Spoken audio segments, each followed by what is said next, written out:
All right, let's dive in. Today we're going to talk about a language, but probably not one you're thinking of. It's the language that every single successful business on the planet has to speak fluently. If you're an entrepreneur, a leader, or just curious about how businesses really work, you need to know this. We're talking about accounting, the true language of business.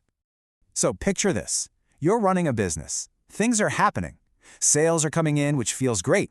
Of course, money is also going out to cover costs. You're busy, you feel productive, but at the end of the day, how do you really know if you're winning?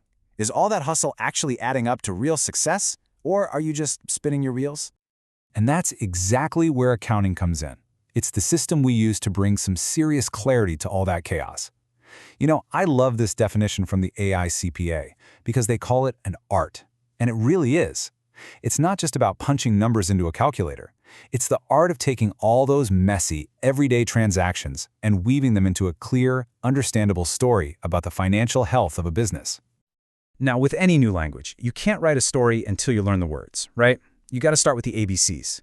So let's get into the basic vocabulary you'll need to understand and tell your own financial story.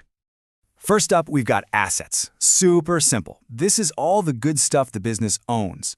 We're talking cash in the bank, the office building, the delivery trucks, the computers your team works on, anything of value that the company owns and can use to make money in the future, that's an asset.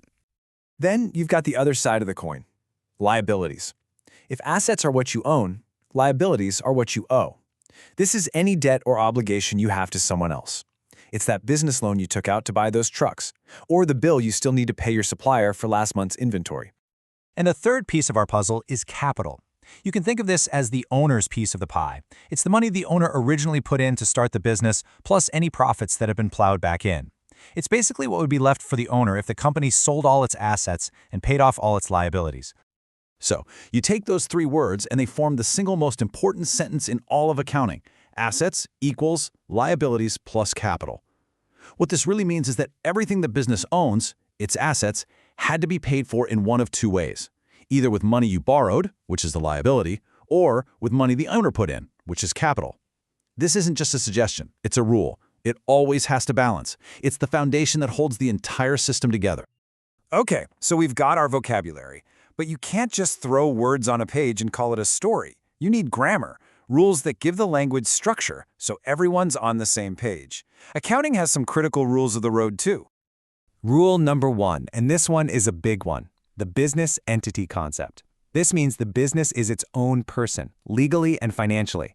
Its finances are totally separate from the owner's personal finances. You can't use the company credit card to buy your weekly groceries. You have to keep those two worlds, your personal world and the business world, completely separate. No exceptions. The next big rule is called the dual aspect concept.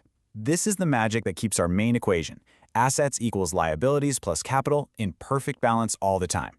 It just means that every single transaction has two sides. For every give, there has to be an equal take. For everything you get, you have to give something up. And that's why it's so brilliant, really. It's a built-in error-checking system. Let's say you buy a new laptop for the business. Well, your asset account for equipment goes up. But something else has to happen, right? Either your cash account, another asset, goes down, or your loan account, a liability, goes up. See? Two things are affected and the whole system stays perfectly balanced. It's all about accuracy. So, we have the words and we have the grammar. Now let's look at how you actually put it all together to write the financial story of your business, from the little daily notes all the way to the big final report. It pretty much boils down to 3 steps. First, you record everything as it happens, in the order it happens. This is like your business's daily diary, and it's called the journal. Next, you take all those diary entries and organize them by topic.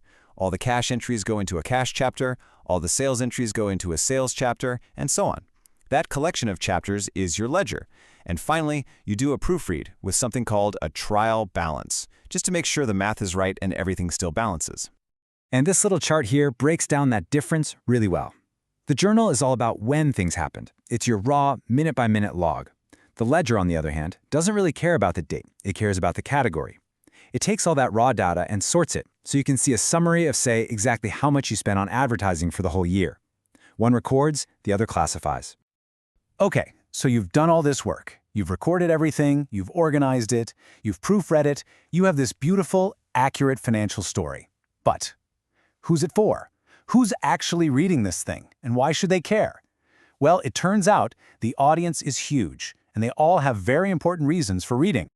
You can basically split the audience into two big groups. You've got your internal users. These are the people inside the company. And then you've got your external users, everyone on the outside looking in.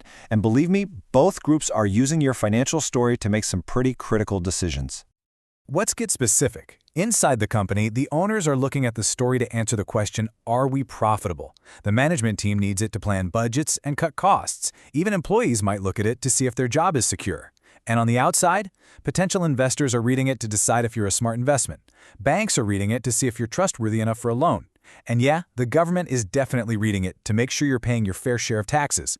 Each reader has a different question, but your financial story holds all the answers. So you see, at the end of the day, accounting is so much more than just crunching numbers or filling out tax forms. It's about creating clarity out of chaos. It's about building trust with the people who might invest in you or lend you money. And maybe most importantly, it's about giving you, the business leader, the information you need to make smarter, better decisions. Every number on your balance sheet, every transaction in your journal, it's all part of a much bigger story. So, I'll just leave you with this one question to think about. If you looked at your numbers right now, what story would they tell you? Is it a story of growth, a story of stability, or maybe a story of opportunity? The numbers are always talking. The question is, are you listening?